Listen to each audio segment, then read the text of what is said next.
Dinasti Abbasiyah adalah dinasti Islam sebelum dinasti Utsmaniyah, Pak. Oke, baik. Selanjutnya kita masuk ke materi, tapi di sini Bapak akan menggunakan metode video ya pembelajaran kali ini ya. Bapak akan jelaskan dulu pembelajaran pada pagi ini, yakni mengapresiasi peradaban Daulah Utsmani. Baik, Bapak akan jelaskan dulu ya sebelum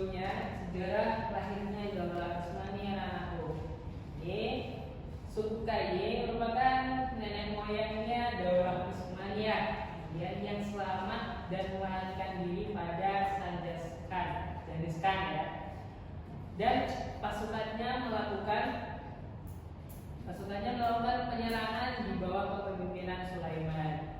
Nah, suku Kai ini melakukan perjalanan ke Transania, selanjutnya ke Kurdistan dan Azerbaijan atau Asia Kecil, dan di sana mereka menetap dan memulai kehidupan baru.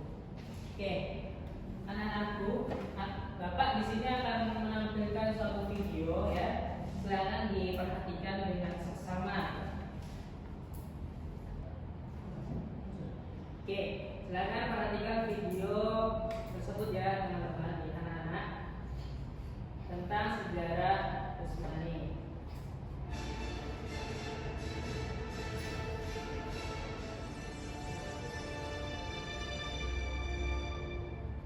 Pada tahun 1299 terdapat seorang tokoh moderat Turki yang bermimpi sebuah pohon besar tumbuh keluar dari tubuhnya dan bayangan pohon itu menutupi seluruh dunia.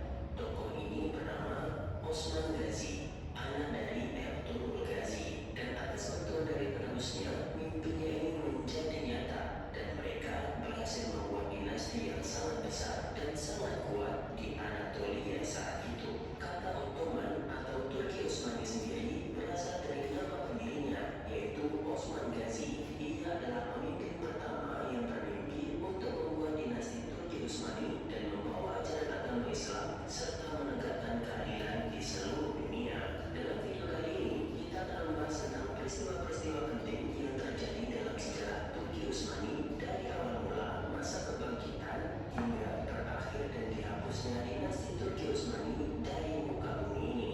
Selamat menonton.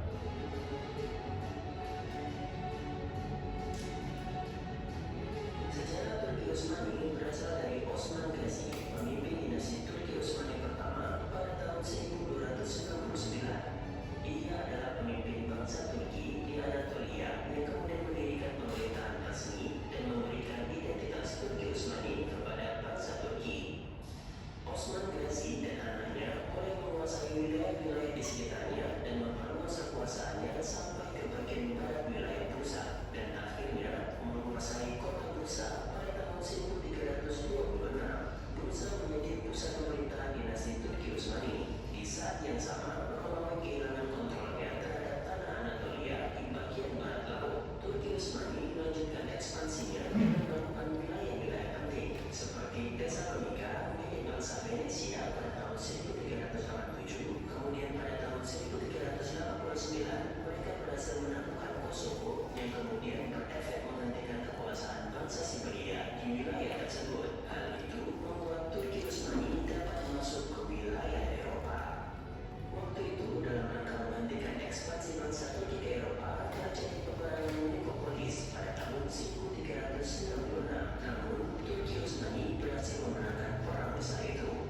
Peperangan itu dikenal sebagai perang salib terbesar dan terakhir di abad pertengahan. Hal itu terjadi karena jasa Sultan Bayezid yang berhasil membuat wilayah Turki Utsmani menjadi 2 kali lebih besar di antara tahun 1389 dan 1402. Ia pun diberi julukan sebagai Sultan Bayezid atau Sultan Bayezid Sang Petir.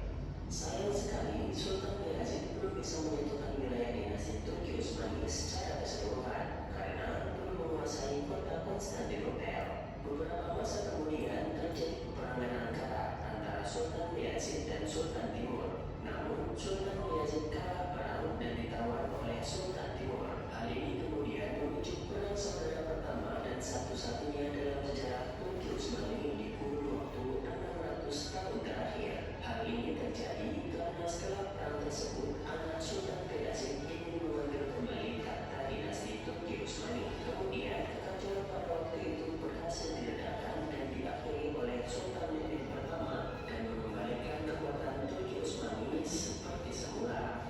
Pada tahun 1430 dan 1450, anak Sultan Mehmed pertama yang bernama Sultan Murad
Usmani pun menjadi kaya raya karena wilayah perdagangan dunia antara Eropa dan Asia dalam kekuasaannya.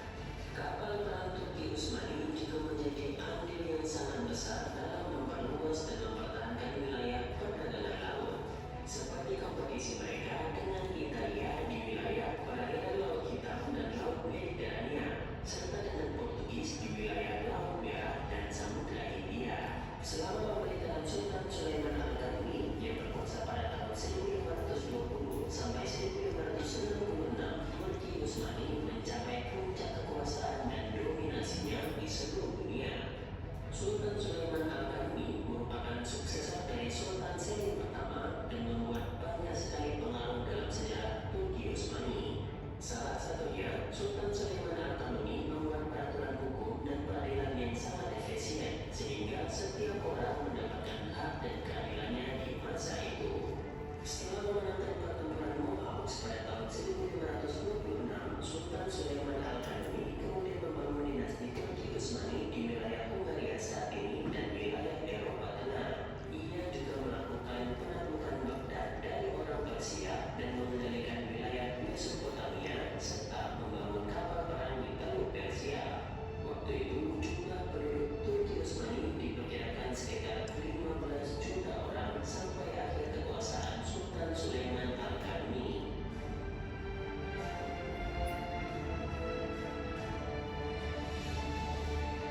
Sejak tahun 1600 pemerintahan dinasti.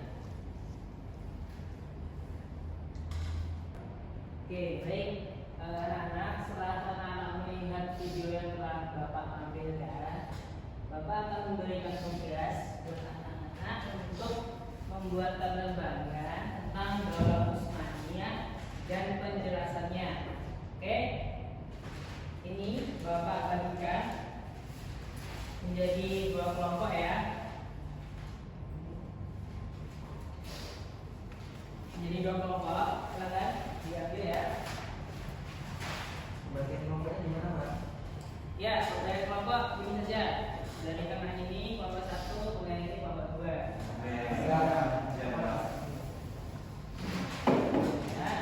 silakan cari.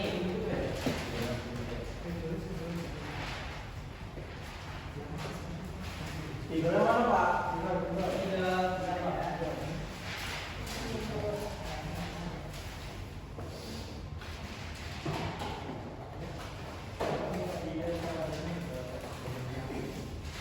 Ini sudah kelompok 1. Ya, kelompok 2. Dan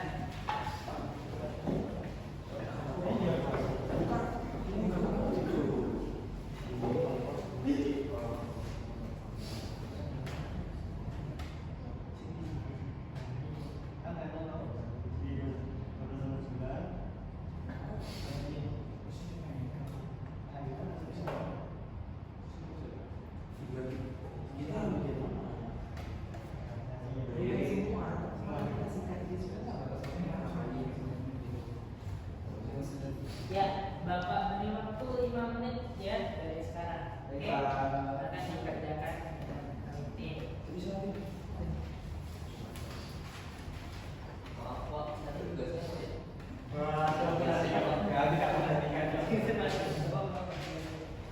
Jadi menyebutkan membuat gambar timeline sejarah Daulah Utsmani dan menjelaskan. Ya, ada yang ditanyakan lagi? Sudah ya? Silakan dikerjakan sebelum mungkin.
Baik teman-teman, izinkan kami dari kelompok 1 mempresentasikan hasil diskusi kami dari timeline sejarah Utsmani.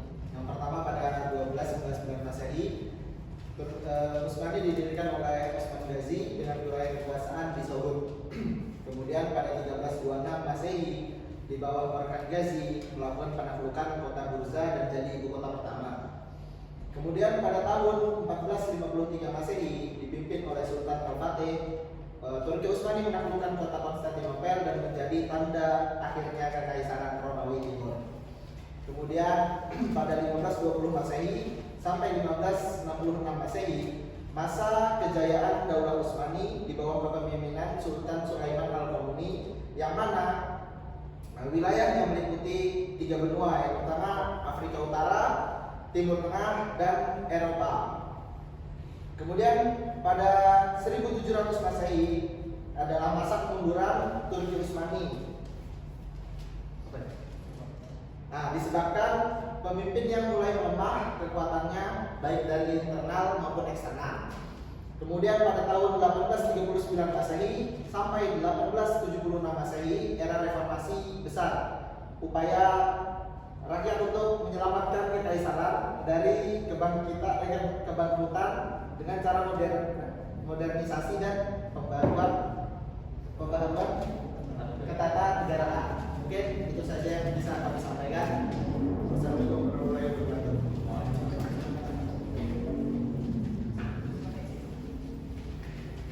Selanjutnya, Bang Bandura.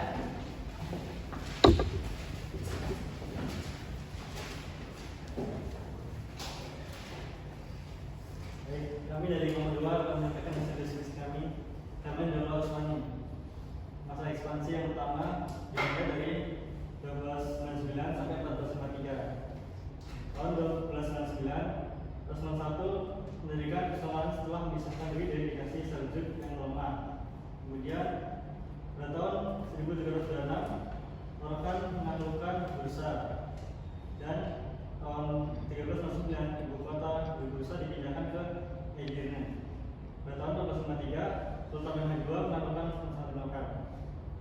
Setelahnya, masa kejayaan dinasti Utsmani berlangsung pada tahun 1453 sampai 1906. Pada abad ke-16, Kesultanan mencapai puncak kejayaan di bawah Sultan Salim I dan Sulaiman I. Kemudian dilanjut pada tahun 1512 sampai 1520, Sultan Salim I memperluas wilayah kekuasaan ke timur, menguasai Baghdad dan sisa kekuasaan di Bizantium. Kemudian 1520 sampai 1506, Sultan Sulaiman I dikenal sebagai Al-Qanuni atau penyusun undang-undang, memperluas wilayah ke lembah Sungai Nil dan di Gibraltar. Sekian dari kelompok kami.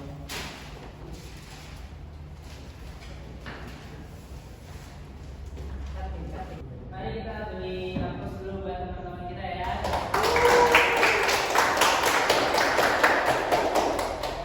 Semua anak murid Bapak ini sangat pintar-pintar sekali ya.